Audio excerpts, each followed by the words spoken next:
大家好，歡迎嚟到我哋好家好網台，我係 Eric。咁而家踏入呢個差唔多夏季啦嘅2025年，喺多倫多地產呢，成個 market 其實即係有好大嘅轉變啦。即係而家就可以叫做係 buyers market 啦。即係普遍嚟講，即係差唔多全 GTA，除咗某啲區裏邊吓，咁即係 condo market 就真係好多貨，咁所以你話如果你話買 condo， 咁其實而家係一個好時機啦，即係自住啦吓講吓，咁你話係咪即係個價格嚟講會係已經見底呢？咁真係未必嘅吓。不過起碼你而家好多選擇，即係如果你買嚟自己自住，咁起碼你可以選擇到你中意嘅地區啊。物業即係邊個 building 啊，同埋譬如邊個位啦，即係邊個方向啊，同埋啲 layout 咧就多咗好多選擇。即係嗰個角度嚟睇，咁其實係一個好時機啦吓。咁如果你話投資嚟講，咁我覺得就仲未係啦吓。咁另外啲，譬如你話係freehold 嘅，咁嗰啲個 hold 個價咧就稍為係會硬啲啦，冇話跌得咁多。不過某啲地區其實都跌唔少啊，即係譬如你有時喺即係啲 article 啊啲新聞嗰度都聽嘅話，呢個又蝕咗幾廿萬咁樣，成60幾萬，有啲甚至仲多添。即係嗰啲係蝕讓咁樣嚟賣出嚟，咁係有呢啲咁嘅個案吓。咁通常呢啲就係即係對上嗰一手個買家，即係點解蝕咁多，就係因為佢真係摸頂，同埋佢買嗰陣時雖然係即係唔止係嗰個係佢係最 peak 嗰陣時，即係22年嗰陣時。或者係21年尾嚇嗰陣時買啦嚇，佢仲要係嗰段時間仲要，因為嗰陣時好多 bidding war 噶嘛，可能真係狂搶嗰陣時，佢就真係 overpay 得好犀利。咁所以根本個市場價根本都，就算係嗰陣時，佢都已經係即係比高咗啦。咁加上而家咁嘅時勢，同埋佢如果個區域唔係話真係好多人想買嘅，就算係獨立屋咧，咁所以佢真正賣得到，同埋佢可能真係急放咧嚇，咁可能而家嘅市場價咁壓得好犀利，咁所以蝕幾廿萬咁所以有呢啲咁嘅例子喺度啦嚇。咁另外仲即係另外 opposite 嘅即係個現象咧。就係某啲區域啦，即係譬如你喺Markham 某啲區，譬如 Bursey 咁樣啦，咁其實佢哋個價咧，其實係都企得幾硬下喎，其實嚇。即係某啲屋可能仲係好貼近，甚至可以講，即係你睇下你點樣計條數啦，係差唔多係去到 peak 個價錢，咁同埋成交係真係有成交嘅嚇，咁可能都低翻啲啦，即係 overall 嚟講，就算喺個區即係啲即係 hot 嘅 area 喺 Markham，不過佢哋唔係話真係即係譬如你喺報道喺新聞嗰度睇話，哇啲屋跌咗幾廿萬喎，咁然之後你。譬如如果你係想買喺啲即係 high demand area 喺萬錦市喺 Markham 啊或者 Richmond Hill， 你見到好似唔係跌咁多啫喎，其實點解係咁樣咧嚇？咁其實就係咯，因為其實乜嘢都係市場嘅 demand and supply， 即係你係有需求同埋你個供應係有幾多。咁你而家啲獨立屋、啲 freehold 或者係啲 townhouse semi-detached。其實佢哋唔即係嗰個需求，即係仲係好多人係 hold 住呢啲區嘅，即係呢啲咪 freehold 物業啦。咁佢個 supply 始終唔係話好似 condo 咁樣，即係拋好多出嚟，因為即係好多投資者拋 condo，咁所以先令到個 condo market 係咁樣啫。咁如果你話係譬如有啲好啲嘅，即係或者係多人想去買嘅 Markham 同埋 Richmond Hill 嘅區，其實嗰個供應其實 relatively 唔係話真係好多，咁所以佢哋可以 hold 住個價，同埋甚至有啲佢哋係即係譬如個價 hit 唔到佢哋想要嘅，同埋佢哋想要嘅價分分鐘係即係個 peak price 嗰啲咁嘅價，咁佢情願唔賣啦，咁就 terminate 咗佢。或者佢再等多一陣再擺上嚟再賣過，咁個情況就係咁嚇。咁所以點解有啲話就係睇新聞就話又話跌幾多又話點樣乜嘢？咁點解我想買呢度點解唔係點跌咧？咁就係因為呢樣嘢啦嚇，因為始終即係供應唔係話真係好多咁樣湧出嚟啦喺呢啲區，同埋第二就係都仲有好多買家喺呢啲區咧係 hold 緊，即係稍微好少少咧，或者即係平啲嘅。不過佢哋可能個 condition 好好啊，即係全部 move in ready 啊，或者 stage 得好靚下咧，咁始終係有一堆買家係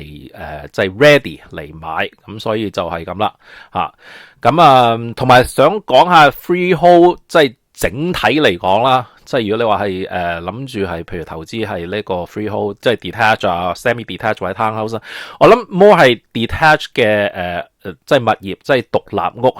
因為我覺得呢個 category 啦，其實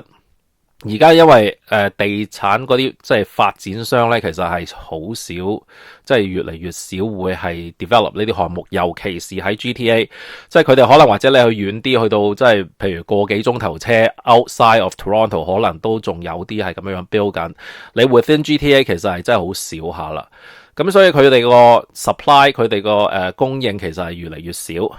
咁你個買家，你個 buyer 嘅 demand 係始終係慢慢咁上升，因為有好多譬如你話係住緊 condo 或者甚至係啲細啲嘅 townhouse， 佢哋其實想譬如譬如有咗小朋友或者再生多個咁，所以又想要有啲地大啲嘅地方，有多啲空間咧，佢哋都真係好自然係想買一間獨立屋。咁當你係個 supply 唔夠咧，咁你嗰啲屋咧就個價一定係，即係而家你嗰個價，即係個而家個 market 咁差，所以就 hold 住啦。不過如果你話 market 可能好翻少少咧，佢哋可能就係會升得可能即係個速度會快啲啦。同埋呢樣嘢，即係有啲人話即係而家經濟唔係咁明朗啦，整體加拿大啦嚇，同埋可能或者係會有 recession 啦，咁啊經濟衰退。咁如果係咁嘅情況，係咪應該常理上諗就係呢啲咁嘅獨立屋都應該會降價呢？咁其實未必一定，因為講真，你就算個經濟係開始下調，然之後可能多啲人係失業嘅，咁佢可能或者係會即係未必會即刻買，或者係俾到咁嘅價。不過佢哋係整體咁，即係包埋佢哋係買 condo 啊，或者係 townhouse 啊成咁樣樣。咁你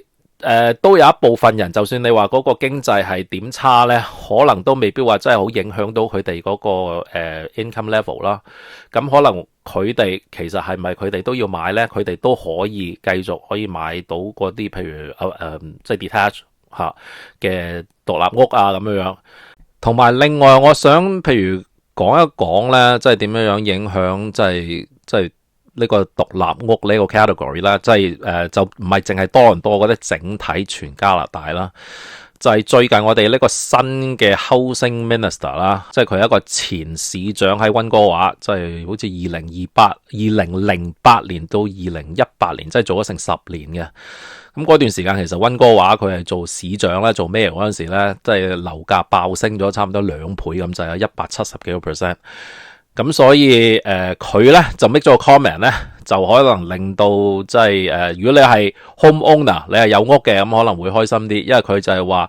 樓價唔應該跌嚇，唔需要跌。咁所以我諗佢哋個政策即係成個新即係呢個新嘅 ministry 啦，Ministry of Housing 咧，就係盡量係保持而家個屋價。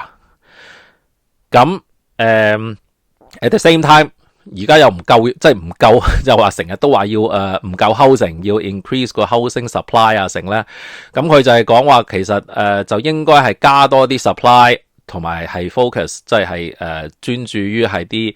廉租屋，即係 affordable housing。咁就係起多啲呢啲affordable housing 啊，或者係起多啲呢個 rental property。咁所以其實我對上個 video 都有講過啦，即係其實佢哋個走嘅方向就係想係即係譬如起呢啲 affordable housing 啊 rental 啊咁樣啦。咁所以你話發展商咧，可能或者係攞到啲政府嘅tax incentive 又好，或者有啲 grant， 即係有啲即係low interest rate 啊，或者係有啲幫補佢哋嚟發展同埋投資呢一類型嘅項目咧。咁所以可能就會再起少啲呢啲咁嘅single family home， 因為佢哋可能政府都唔主張你起咁多呢啲啦，即係一間屋可能有個譬如 double garage 成下呢啲 double garage 3000尺一家人住，咁佢覺得哇好嘥地方，同埋唔需要呢啲咁樣嘅項目。咁所以剩低而家 available 嗰堆咧，可能就係差唔多係最尾嗰一批。咁所以如果你話唔再起呢一類型嘅樓，尤其是 within 譬如你話係GTA 啊，或者係溫哥華啊，或者啲 hot 啲嘅 city 咧，咁你呢啲物業咪會升咯嚇，因為始終你 low supply 同埋你如果始終係一個 growing demand，咁雖然你話新移民係少咗，將會即係嚟加拿大嘅冇即係早幾年咁犀利啦，不過其實枕住加拿大都即係國際上係一個即係 top choice for 啲新移民啊嘛，咁始終都係不停會有啲新移民過嚟嘅，咁所以嗰個 demand for 呢個 detach 咧可能會咁你越多人需求嘅，然之後又冇咁嘅 supply， 咁個價咪會谷上去咯嚇。咁同埋呢個即係新呢個 minister 講咗句咁嘅嘢，咁同埋點解佢要講呢句嘢咧？因為其實整體嚟講，全加拿大60%幾人都係 home owner，咁所以佢都唔想呢個即係有物業嘅業主，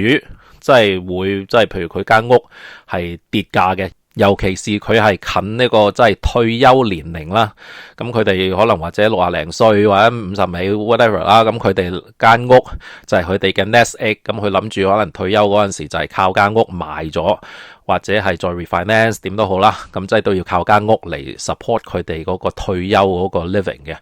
咁如果你又無端端個屋價不停即係會插水跌落去嘅，咁咪好大影響咯嚇，因為你同埋你60%幾嘅人都係業主，即係都係 own，即係佢哋自己係 own their own home 嘅，即係佢哋自己間屋係佢哋嘅，咁所以佢哋係即係你呢個自由黨政府咁，梗係要即係 appeal 翻即係大多數嘅公民啦嚇。咁所以政策嚟講，我諗佢哋係盡量，即係佢哋都知道係唔夠屋住，所以佢哋就係諗住話起多啲 affordable housing 啊 rental 啊，咁即係起碼你俾啲譬如係普通人即係未買到樓嘅，起碼有地方住，或者新移民有地方住。不過如果你係想置業嘅，未曾有屋嘅，未曾有樓，即係甚至 condo 都未有嘅，或者新嘅年青人啱啱踏入社會做嘢，然之後諗住想置業呢，我覺得就會難啲啦嚇。你話私樓咁，你譬如 condo 咁可以繼續嘅，因為同埋暫時嚟講 condo 個價其實已經係跌咗落嚟啲啦。咁同埋不過你就嗰個即係加拿大嘅生活，即係尤其是即係講緊，譬如你話有啲係嚟咗好多年嘅，即係知道加拿大以前即係多倫多啦嚇，唔好話咩即係加拿大啦，就甚至係多倫多咧。你譬如如果20幾30年前，好多 first time home buyer 都會可能係買間屋嘅，即係可能嗰陣時啲人結婚又可能後生啲啦，可能20零歲就結婚生仔，咁嗰陣時就係即係嗰個生活就係買間屋，然之後有個後院仔，然之後係同啲小朋友喺後邊玩下剩啊，咁有自己笪地咁樣，即係嗰種咁嘅生活呢，可能就係過去啦。即係新嘅年青人，即係除非你係即係個收入好高啦嚇，即係一出嚟可能揾好多錢嗰隻啦，即係可能啲high paying professional 啦。如果你係普遍一個普通人呢，可能你話想買一間獨立屋呢，喺呢個即係 GTA 呢，可能係一個好難做到嘅嘢，即係除非你真係個收入可以 support，即係高嘅嚇。咁今日講住咁多先啦，咁希望大家可以 subscribe 同我哋個 YouTube channel，download 我哋嘅 apps 喺 Apple App Store 或者 Google Play， 同埋希望大家可以 like and comment， 多謝大家。